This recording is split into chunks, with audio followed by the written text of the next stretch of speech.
Graça e paz, amados. Igreja do Senhor, lavada e remida no sangue do Cordeiro. Amados, eis que estarei aqui trazendo um tema que uma pessoa me fez uma pergunta, dizendo o seguinte: como que faz para construir se não pode construir com o dinheiro do dízimo? Ele falando para mim. Aí eu falei, eu vou mostrar para você, à luz da palavra, quais as finalidades do dízimo na antiga aliança. Então é esse o propósito, é mostrar para os amados as finalidades do dízimo na lei. Aonde que deveria ser aplicado o dízimo e o que era o dízimo. Eu já tenho um vídeo a respeito de dízimo falando, o tema é quem Deus ordenou a recolher o dízimo. E agora são as finalidades do dízimo na lei. Vamos fazer uma oração pedindo ao Pai a direção para que possamos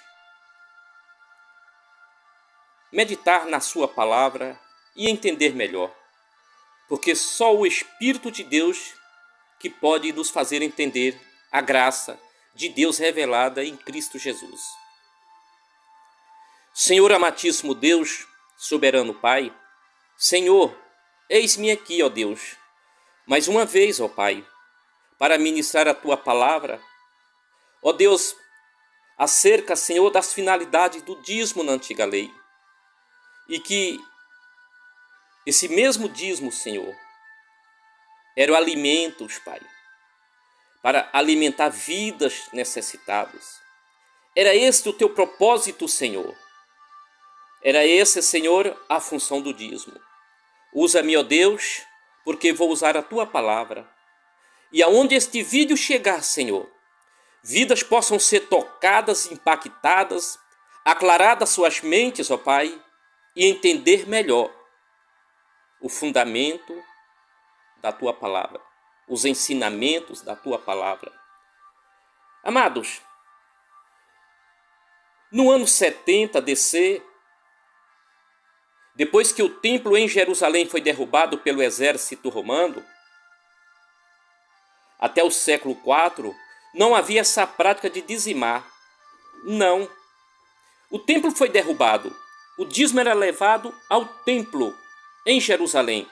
E o templo também tem um significado profundo. Sombra das coisas que viriam, das coisas futuras, que depois estaria explicando em um outro vídeo.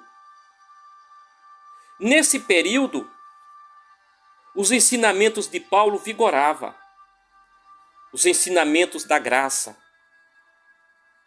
Portanto, o dízimo faz parte do judaísmo e não do cristianismo. O dízimo era semelhante a uma previdência social. Assim funcionava o dízimo. Era semelhante a uma previdência social. Era para atender necessitados, os necessitados em Jerusalém. Em Malaquias 3:10, todos conhecem essa passagem, que diz assim, narra-se da seguinte maneira: tragam todos os dízimos à casa do tesouro, para que haja mantimento na minha casa. É Deus falando para aquele povo, para que levasse o mantimento. O dízimo era mantimento, era alimento. Nós vamos entender melhor este propósito deste dízimo. Das 12 tribos de Israel, amados, dos filhos de Jacó, a única tribo que não dizimava era a tribo de Levi. Eles faziam o trabalho no templo, eles ficavam envolvidos no templo na direção e na responsabilidade ali, os sacerdotes e os levitas, para receber esses dízimos que eram alimentos. Só poderiam dizimar, amados, quem trabalhava no campo, quem labutava com gados. Poderiam ser das 11 tribos, que eram 11 tribos que dizimavam dos filhos de Jacó. Mas as demais profissões não dizimavam. Por exemplo, o curtidor de couro não dizimava, o curtidor de couro não. O costureiro não. Alguns exemplos, pedreiro, pescador. Nenhuma outra profissão dizimava, só duas. Labutava com os gado e na lavoura.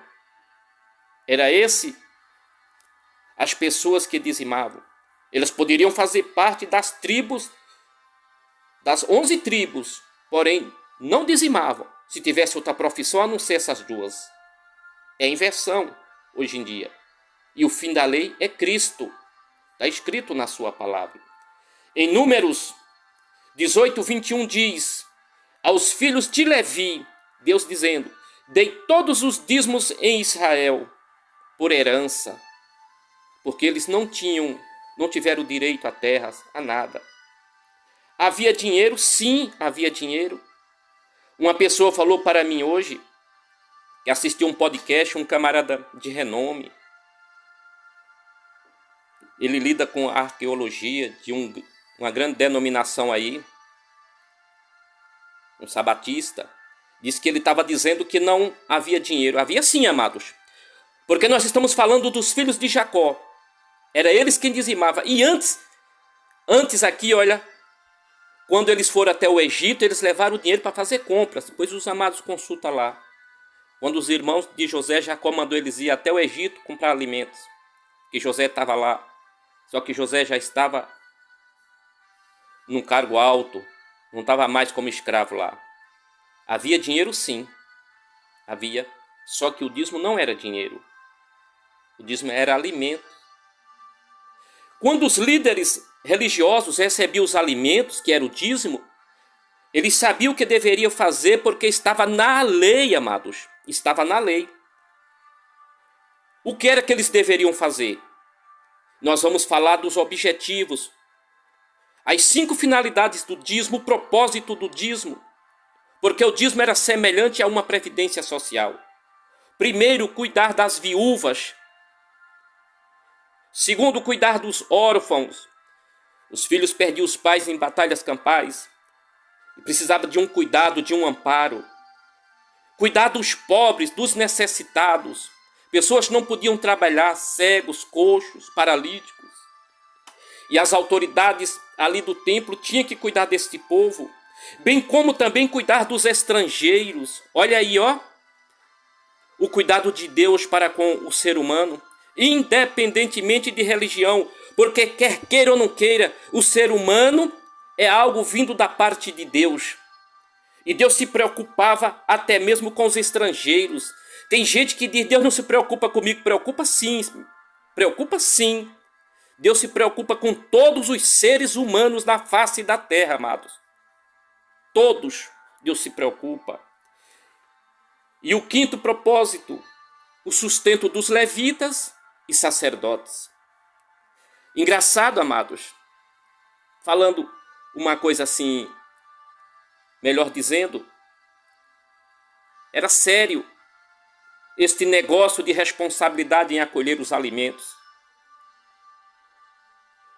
Nenhum dessa liderança era mais rico do que as pessoas que iam até eles, quando ia fazer os sacrifícios. Nenhum. Hoje em dia é inversão. Hoje em dia é inversão. Deuteronômio 14, 18 e 19. Está aqui na Bíblia a finalidade dos dízimos. Ao fim de cada 3 anos, tirarás todos os dízimos do fruto do 3º ano e recolherás na tua cidade. O verso 19. Então virão o levita, o estrangeiro, o órfão e a viúva que estão dentro da tua cidade e comerão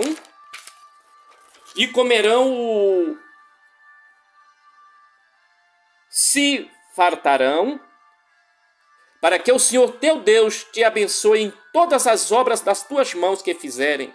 Observe que a promessa aqui é para Israel, amados, e não para a igreja. E não para a igreja. A promessa é para Israel. No capítulo 15, Deuteronômio, o verso 6 diz: quando entre ti houver algum pobre dos teus irmãos, em algumas das tuas cidades, não endurecerás o teu coração, nem fecharás as mãos a teu irmão pobre. Por quê? Porque a Bíblia diz que se eles passassem necessidades e eles clamassem a Deus, aí havia pecado sobre a liderança. Eles tinham esse cuidado com este povo, não extraviava esse propósito para nenhuma outra finalidade. Houve 2 jovens que a Bíblia diz que eles iam lá e pegavam essas coisas e comiam. Ofni e Finéias. Eles estavam fazendo uma prática muito errada, eles estavam roubando aquilo que era do Senhor. E por isso eles pagaram. Ofni e Finéias. E o seu pai sabia e não dizia nada.